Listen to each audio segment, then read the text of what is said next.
অনেক আগে এক গ্রামে থাকতেন হজরত সালেহ নামের এক সহি মুসলিম ব্যক্তি। তিনি ছিলেন দয়ালু, নামাজি এবং সর্বদা আল্লাহর সন্তুষ্টির জন্য কাজ করতেন।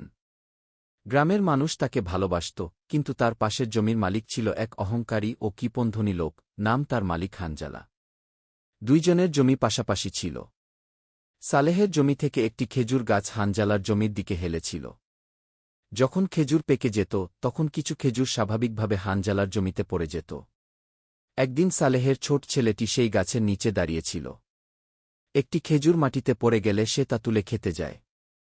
ঠিক তখনই হানজালা গর্জে উঠল, এই খেজুর আমার জমিতে পড়েছে, তাই এটা আমার। তুই চুরি করেছিস, বলে শিশুটির মুখ থেকে খেজুরটি ছিনিয়ে নেয়। ঘটনা শুনে সালেহ খুব কষ্ট পেলেন। তিনি হানজালার কাছে গিয়ে বললেন, ভাই, এই খেজুরের গাছটা আমার, ছেলেটি খালি খেজুর খেতে চেয়েছে। তুমি চাইলে আমি গাছটা তোমাকে দিয়ে দেই, শুধু আমার ছেলেটিকে কষ্ট দিও না গি। হানজালা হাসল, গাছটা চাইলে একটাই শর্ত, তুমি তোমার পুরো জমিটা আমাকে দাও। তখন গাছটা আমার হবে গি। সবাই ভাবল সালেহ রাজি হবেন না।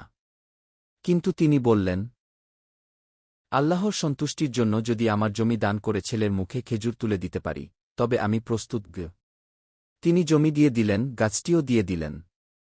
রাতে স্বপ্নে এক ফেরেশতা এসে বললেন, হে সালেহ, তুমি আল্লাহর সন্তুষ্টির জন্য একটি গাছ দিয়েছ, বিনিময়ে আল্লাহ তোমাকে জান্নাতে একটি বাগান দিয়েছেন, যার প্রতিটি গাছ খেজুরের চেয়েও উন্নত, যার ছায়া তোমার জন্য প্রস্তুত।